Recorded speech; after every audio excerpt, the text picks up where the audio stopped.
Olá, meus caros, bom dia, bem-vindos aqui de volta ao nosso canal. A gente vai dar sequência aqui ao nosso conteúdo, falando hoje um pouquinho a respeito do funcionamento desses reinos germânicos, das formas de organização social, política e econômica desses reinos germânicos, e começar a falar especificamente do reino dos francos.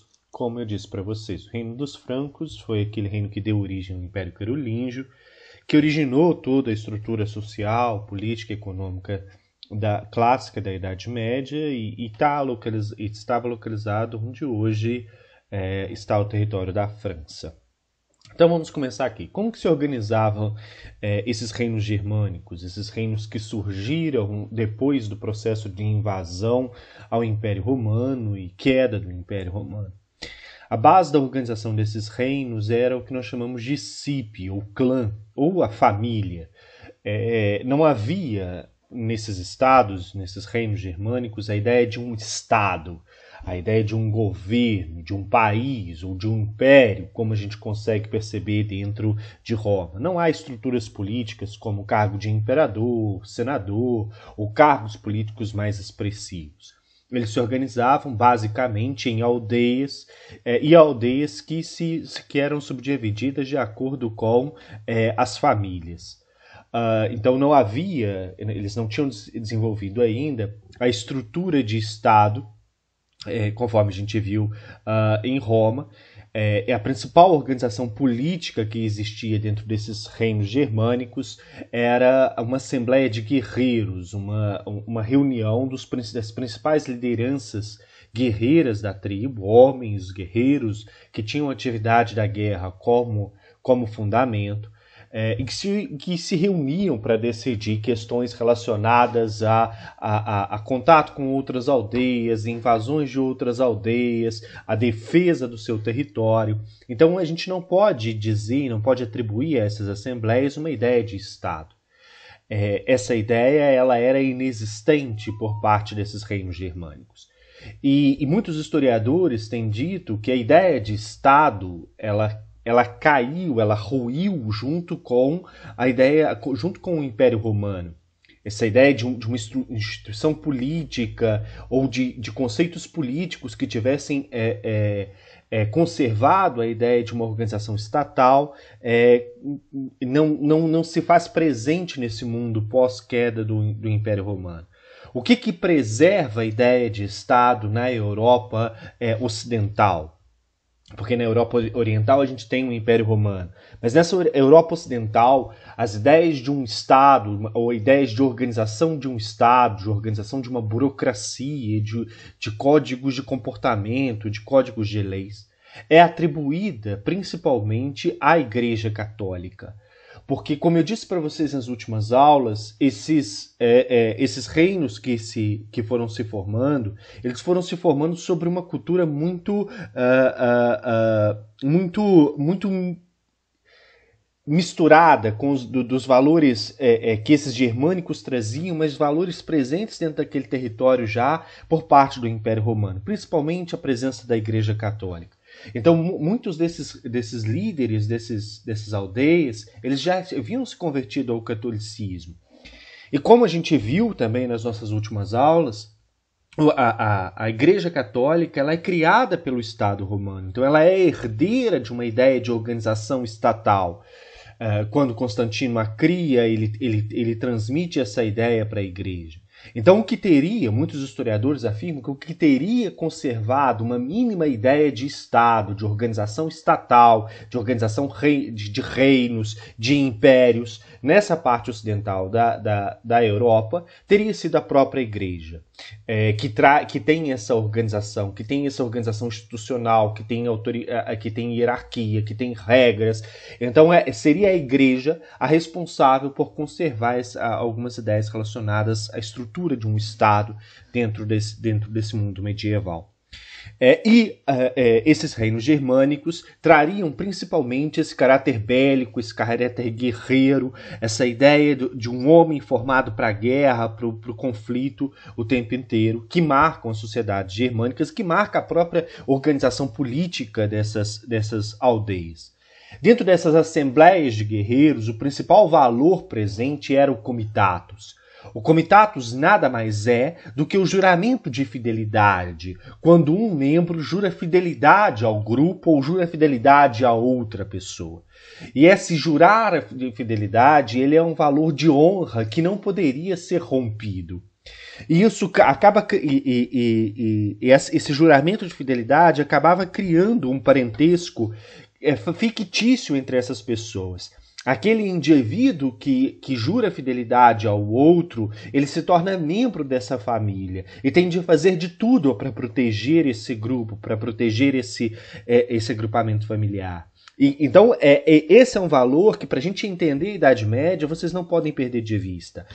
Qual que é o conceito de comitatus e qual que é o valor dele? É esse juramento de fidelidade, é essa composição de uma sociedade baseada em laços de compadrio, de fidelidade, laços que se tornam quase laços familiares. Aqui está a informação que eu disse para vocês. A formação estatal, a formação de ideia de Estado, ela só se deu com a apropriação de alguns valores presentes do Império Romano, valores que ficaram conservados principalmente pelos membros da Igreja e pela própria Igreja Católica no Ocidente. Internamente, a organização desses reinos e dessas famílias, desses reinos germânicos, ela se dava, como eu disse, de forma familiar. As famílias dessas aldeias eram famílias patriarcais e extensas. O que significa isso? Hoje, nós estamos acostumados com um estilo de família que é um estilo de família nuclear. Isso significa que, geralmente, habitam uma casa os pais e os filhos. Nesse período que a gente está estudando, a família não era nuclear, mas sim a família extensa. Isso significa que habita o mesmo espaço pais, avós, tios, primos, sobrinhos, filhos e agregados de maneira geral. E todos esses têm um grau de importância dentro dessa família. E essas famílias extensas eram famílias patriarcais. Isso significa que o homem tem voz e tem poder, e principalmente os homens mais velhos vão se tornando essas lideranças. Então a autoridade dentro da família vem do chefe da linhagem, geralmente a pessoa mais velha, o homem mais velho. Segundo as características sociais desses reinos germânicos, esse chefe da linhagem, esse homem mais velho, seria o responsável por guardar a pureza de sangue e a autenticidade do tronco familiar. Então ele se incumbiria da responsabilidade de não permitir que o seu grupo familiar se misturasse com outros grupos familiares. Ele se incumbiria de defender a autenticidade dessa família, a autenticidade desse tronco familiar. Isso era muito importante. Portanto, a gente percebe aqui casamentos que são intrafamiliares, uniões que são intrafamiliares, tio com sobrinha, primo com primo. Então a gente não consegue perceber, a princípio, na organização desses reinos, casamentos de membros de um grupo, de um reino, com membros de outro grupo, de outra aldeia. Porque há um certo preconceito com esse tipo de relação. As relações aconteciam sempre dentro da própria família para poder garantir essa pureza de sangue e essa autenticidade familiar. A função dentro dessas famílias, dentro dessas aldeias, aquela máxima um por todos e todos por um, ela é um dos valores maiores aqui preservados. A proteção da família, ela era a responsabilidade de um, e a proteção de um membro dessa família era responsabilidade de todos. Então todos os membros daquela família seriam protegidos. A família seria responsável por saldar dívidas que um dos seus membros contraia com outra pessoa. Ela seria responsável por ajudar na defesa e ajudar no ataque no momento de guerra. E ela seria responsável também por estabelecer vinganças. Quando se feria um dessa comunidade, feria-se a todos os membros da comunidade. Então todos se movimentavam para poder vingar aquele que era ferido. Era muito comum nessa época o rapto de mulheres. Quando uma mulher era raptada por membros de outra aldeia, todo o grupo familiar ele se envolvia na captura e na recaptura dessa mulher e na condenação do outro grupo que roubou essa mulher. Por parte do ponto de vista da mulher, as mulheres nessas sociedades eram submissas ao homem, elas não tinham vontade, elas não tinham desejo, elas não tinham voz pública. Essas mulheres, a função delas era cuidar da casa e criar os filhos, e sempre obedecer aos homens. Por isso uma família patriarcal, por isso a família onde o homem tem esse poder. Essas mulheres deveriam se manter castas até o casamento, ou seja, manterem-se virgens até o casamento, quando então iriam ser desposadas pelos seus maridos e poderiam se entregar a esses maridos. Os casamentos geralmente eles se davam em torno dos 12, 14 anos, principalmente para as mulheres. E muitas das vezes era casamento de meninas de 12, 14 anos com homens de 30, 35 anos. Por quê? Porque a mortalidade, a taxa de mortalidade por parte das mulheres era muito alta. Então, geralmente, quando um homem, um guerreiro mais velho, ficava viúvo, ele procurava uma dessas jovens para poder casar, porque ele precisava de alguém para cuidar dos filhos e cuidar da casa. Então, nesse sentido, geralmente os casamentos se davam com homens em idade mais avançada e meninas em idades menores, em torno dos seus 12, 14 anos. E por que a taxa de mortalidade era muito alta no que diz respeito à mulher? Porque, primeiro, você tem um fator de nutrição, uma alimentação muito precária, que atingia a que essa sociedade estava submetida, e tanto homens quanto mulheres. Mas as mulheres, elas sofriam com uma violência cotidiana, uma violência interna a essas casas, constantemente sofriam com incursões dos homens no sentido de violência física mesmo. E, além disso, eram mulheres que estavam constantemente grávidas e tendo filhos. Então, imagine uma menina de 12, 13 anos em que o corpo ainda não está completamente preparado. Ela engravidava, geralmente tinha uma gravidez por ano. Então, não se tem aí uma medicina muito apurada. Então, significa que qualquer complicação durante o parto, ela resultava na morte da mulher e na morte também do bebê. Então, a expectativa de vida de uma mulher dentro dessas sociedades germânicas era muito pequena. A do homem também. A do homem não chegava aos 40 anos, por conta da guerra, por conta da ausência de uma medicina eficaz, por conta também da questão da alimentação. Mas as mulheres ainda tinham a questão da violência doméstica e tinham, além disso, a questão da gravidez e das dificuldades que elas poderiam encontrar durante esse momento da sua vida. Então as mulheres eram submissas aos homens, não tinham voz. Geralmente quem escolhia com quem essas meninas iam casar eram os próprios pais, eram os próprios patriarcas, elas não tinham vontade. Daqui para frente a gente não fala de casamento por amor. Aliás, na história é muito difícil você ver o casamento por amor, o casamento pela paixão. Isso é uma realidade muito contemporânea, isso é uma realidade que vai marcar principalmente o século XX. Antes disso, a maior parte, ou quase a totalidade dos casamentos, principalmente entre a elite, são negócios de famílias que são acertados pelos pais e não pelos noivos, assim, vamos assim dizer. Aqui a gente tem duas representações. A representação de como que seria o fenótipo e o estereótipo desses homens, dessas sociedades que a gente está falando. Muito aquela ideia que a gente tem dos vikings, dessas sociedades nórdicas que se estabelecem na Europa no pós-crise do Império Romano. E aqui uma máscara, um capacete utilizado por esses homens durante as batalhas, durante os confrontos. Vários reinos se formaram na Europa no pós-queda do Império Romano. Aqui eu vou chamar vocês, vou chamar a atenção para vocês aqui para o reino franco e para o reino burgúndio. É ele que deu origem ao grande reino dos francos e que deu origem, então, à Idade Média clássica que a gente vai estudar. Por que isso é importante? É importante a gente ter em mente que senhor feudal, feudo, camponês, Idade Média, Inquisição, Igreja Católica, existiu em todo esse universo da Europa Ocidental que vocês estão vendo. Desde aqui dos Países Baixos, passando pela Península Ibérica, chegando na Europa Central, também na Península Itálica.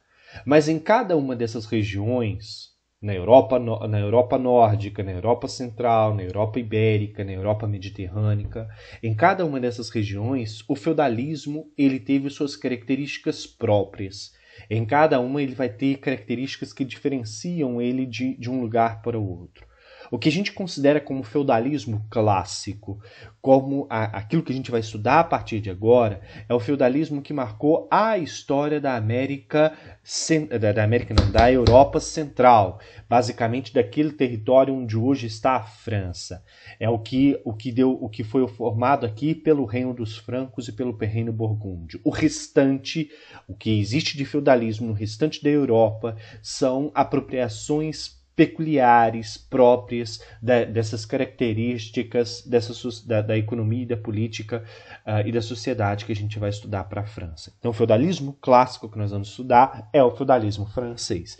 Em cada uma das regiões europeias, ele vai tomando sua cara própria e vai tendo características que lhe são próprias. Por que não estudamos todos? Porque não tem tempo. Então, a gente estuda aquilo que é mais comum, aquilo que é o clássico de ser estudado. Vamos passar agora a estudar detalhadamente o reino dos francos e também o reino dos burgúndios, porque houve um casamento aqui entre o Clovis e a Clotilde, que era a rainha burgúndia. O reino burgúndio ele já era convertido ao catolicismo, o reino dos francos ainda não. Clovis era rei dos francos e queria se casar com a Clotilde, aqui do reino do burgúndio, para poder unir os dois reinos.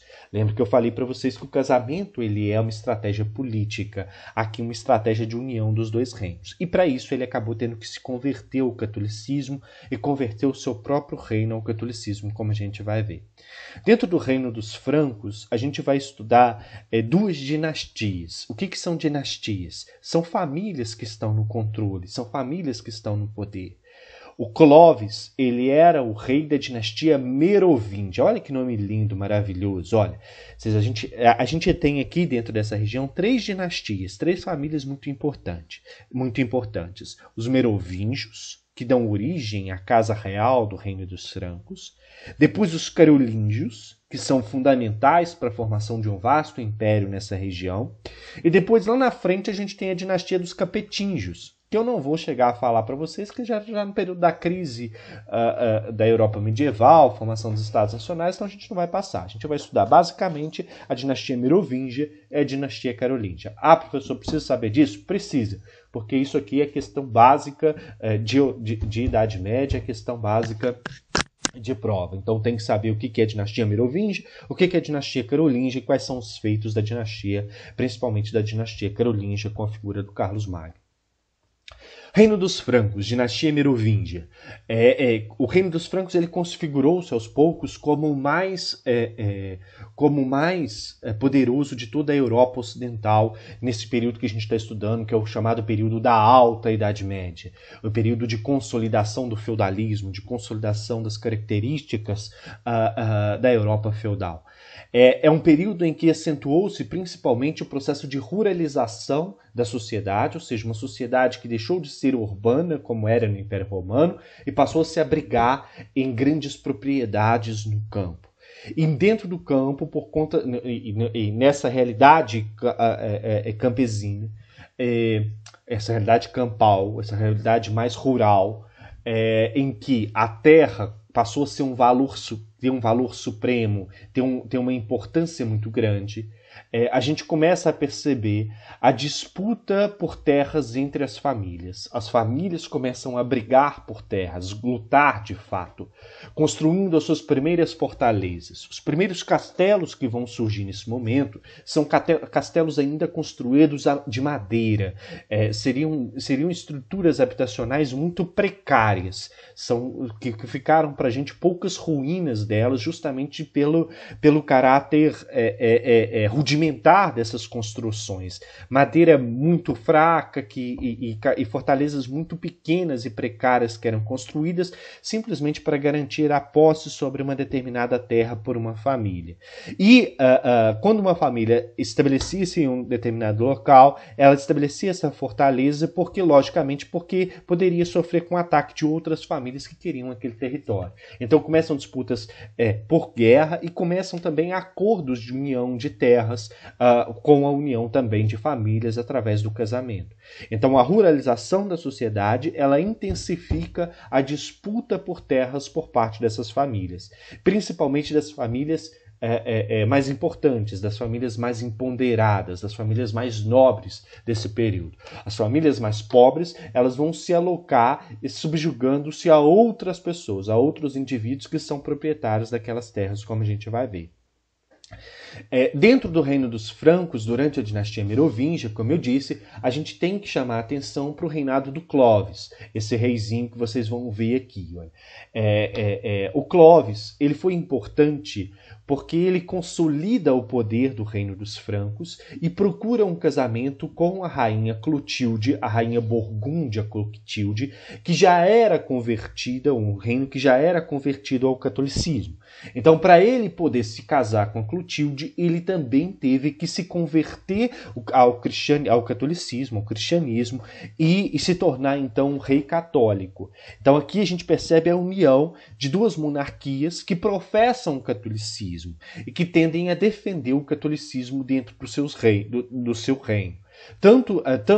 Essas figuras são tão importantes que a rainha Clotilde, anos mais tarde, foi elevada à condição de santa pela Igreja Católica. Não é à toa que ela aparece aqui envolta com uma auréola em torno da sua cabeça. Ela acabou se tornando a rainha Clotilde por ter sido essa figura, a Santa Clotilde, por ter sido essa figura importante para a afirmação do catolicismo nessa Europa que começava a se reconstruir depois da queda do Império Romano. Quando o Clovis morreu, a Clotilde não podia assumir, porque é uma questão patriarcal, conforme eu disse, é uma questão patriarcal. E aqui um detalhe muito importante que vocês têm que anotar para poder entender bem essa questão aqui das distribuições de herança. Dentro dessas sociedades germânicas, a herança não era por primogenitude. Ou seja, não era um único filho que herdava tudo. A herança dentro do reino dos francos e dentro de boa parte dos reinos germânicos, ela era por direito igualitário entre os filhos homens.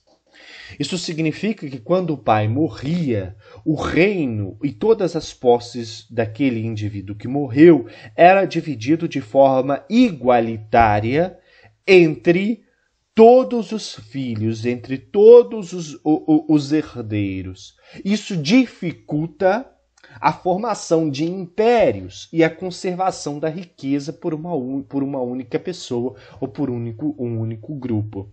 Então esse é um dos problemas e é o que fez com que esse reino várias vezes fosse subdividido, fosse fragmentado e por várias vezes a gente tivesse de ter ações de determinados monarcas no sentido de reunificar esse reino. Foi isso que aconteceu depois da morte de Clovis, quando o reino ele foi fragmentado e subdividido em 4 partes, cada parte determinada para um dos filhos herdeiros. Anos mais tarde, no século seguinte, um rei chamado Dagoberto foi responsável por reunificar todo o reino dos francos. Então ele reunifica o reino dos francos, só que depois que ele morre, os filhos dele, os herdeiros dele, passam a não se preocupar mais com a administração desse reino.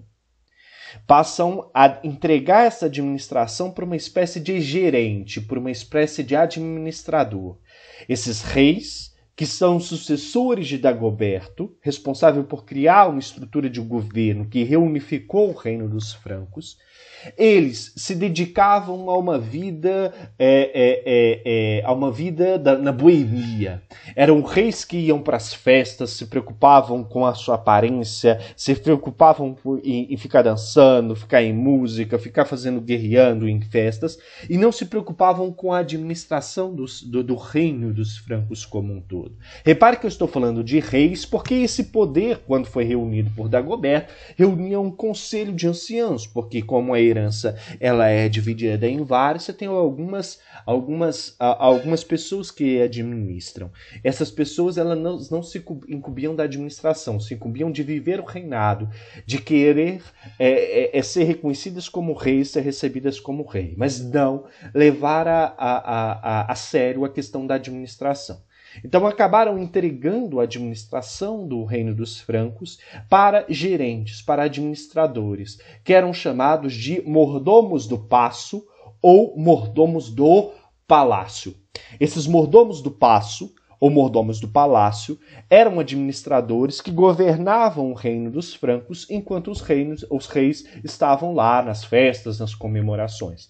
Então quem acabava tomando as decisões de fato e a administração de fato daquele império eram justamente os mordomos do paço. E os reis não faziam absolutamente nada, só eram reconhecidos como monarcas, só eram reconhecidos como reis. Isso acabou gerando uma insatisfação por parte desses mordomos do paço, porque tinham o trabalho, mas não tinham o reconhecimento.